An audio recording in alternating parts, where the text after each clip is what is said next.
He wasn't exactly the kind of man you'd warm up to.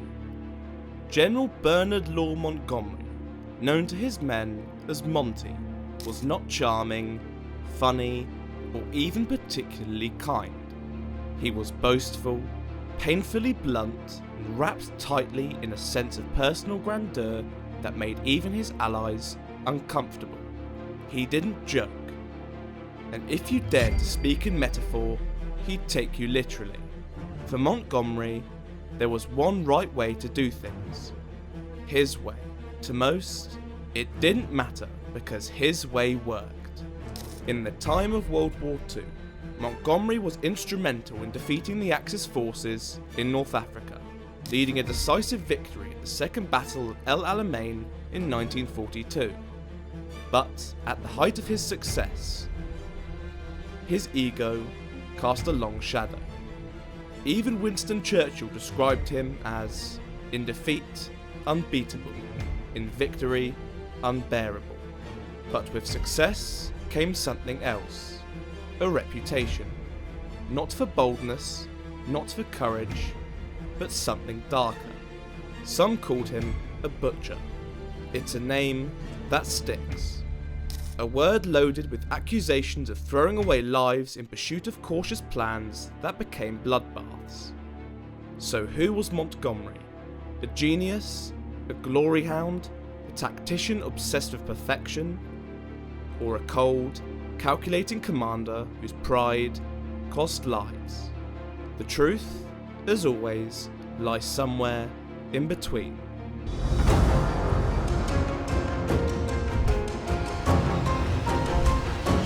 Welcome to Unveiled History.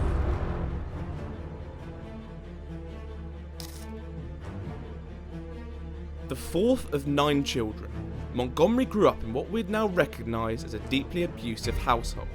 His mother was domineering, cold, and often cruel. His father, a modest Irish clergyman, had neither the power nor presence to soften the blow of home life. It was in that rigid, emotionally barren world that young Bernard developed a streak of defiance and a tendency towards violence. He was enrolled in the Royal Military College at Sandhurst and from there was commissioned into the Royal Warwickshire Regiment. When World War I started in 1914, Montgomery was still just a junior officer. At the First Battle of Ypres, a sniper's bullets tore through his lung. As he collapsed onto the battlefield, another bullet hit him in the knee. He lay bleeding in the open for hours, so badly wounded, in fact, that his fellow soldiers dug a grave in advance, expecting the worst. But against the odds, Montgomery survived. That brush with death changed him. He never smoked again, an early cause of tension with General Dwight Ike Eisenhower, who famously chain-smoked his way through World War II's most pivotal meetings. Montgomery also refused alcohol, a strict teetotaler in a military culture where whiskey and cigarettes were almost uniforms themselves. But perhaps nothing shaped Montgomery more than what he saw in the trenches. He spent the rest of World War I as a staff officer, watching in horror as generals like Sir Douglas Haig led men into the meat grinder of battles like the Somme in 1916 and Passchendaele in 1917. He saw firsthand the horrific price of poor planning, of vague objectives, of what he came to believe was sheer incompetence, master's bravery. And he vowed never to do the same. So, by the time World War II came around, Montgomery was a different kind of commander. He insisted on one thing above all else: preparation. No advance, no assault, unless every man, every gun, every tank was ready. He did not believe in gambling with human lives. This slow, calculated method may have frustrated more aggressive generals. General George S. Patton, who detested Montgomery's cautious methods, once mocked him as a tired little fart. His men trusted him because they knew he wouldn't send them to die unless it absolutely had to be done. That philosophy shaped the way Montgomery fought, and why so many followed him without question. Between the wars, Montgomery served in India, Egypt, and Palestine, gaining experience but also building walls around himself. Then came August 28, 1939. he took command of the British 3rd Division. 4 days later, Hitler invaded Poland, and by September 3rd, Britain was at war. Montgomery, ever cautious, predicted disaster. He trained his men not only for victory, but for survival. That training proved helpful during the Dunkirk evacuation in 1940. But it was in 1942, in the North African desert, that his legend truly began. Winston Churchill gave him command of the broken 8th Army. Within weeks, Montgomery revived their spirit and led them to victory at the Second Battle of El Alamein.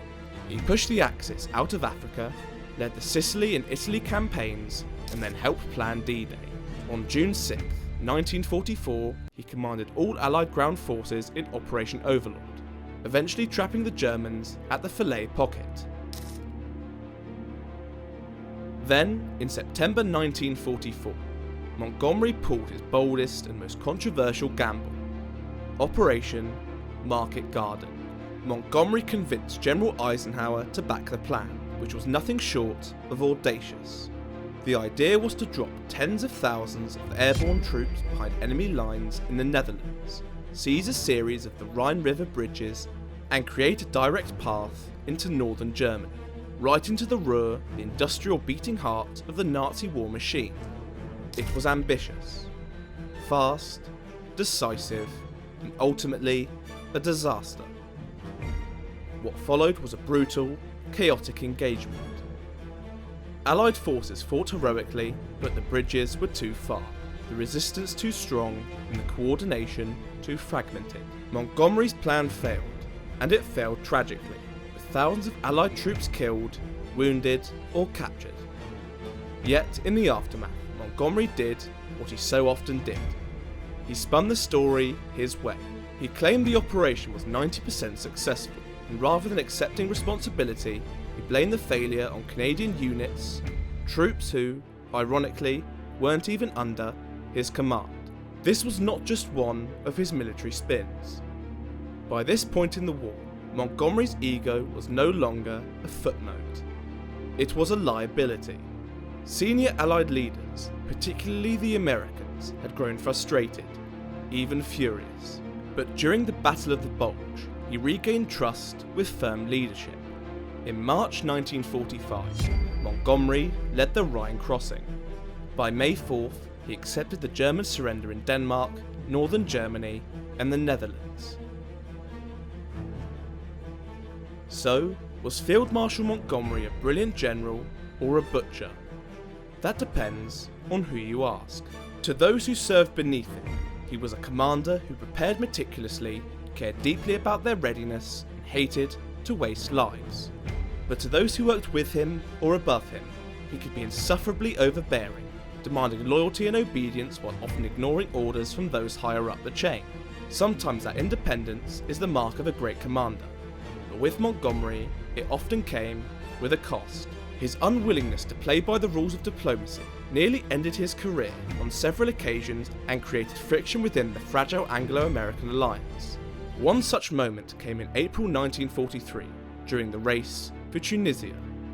US Major General Bedell Smith, in what he believed was a joke, made a wager that British forces wouldn't capture the Tunisian city of Sfax by April 15th. Montgomery took the bet seriously. When Sfax fell on April 10th, Montgomery was never one to let things go, demanding an American bomber as his prize to use as his personal transport aircraft. Smith, stunned, protested that it had been a joke, but Eisenhower, unwilling to provoke more tension, ordered the bomber handed over. Behind closed doors, Smith dismissed Montgomery's behaviour as crass stupidity, and yet, for all his abrasiveness and ego, Montgomery had one quality that many generals longed for: the love of his men. Ask any British soldier who served under Monty if he was a bad general, and you would likely get a very rude answer, not because they hated him, but because they respected him to their core. He visited the front, he listened, he planned with care, and most importantly, he brought them home alive. Now, being popular with your troops doesn't always make you a great general. Just ask historians about George McClellan during the American Civil War, but in Montgomery's case, it was a piece of a much larger, more complex puzzle. The same could be said of Bill Slim, the other great British commander of the Second World War. After the war, Montgomery's career did not quietly end with victory. Far from it. He was appointed Commander-in-Chief of the British Army of the Rhine, charged with managing occupied Germany and rebuilding British military strength. From 1946 to 1948, he served as Chief of the Imperial General Staff, the highest position in the British Army.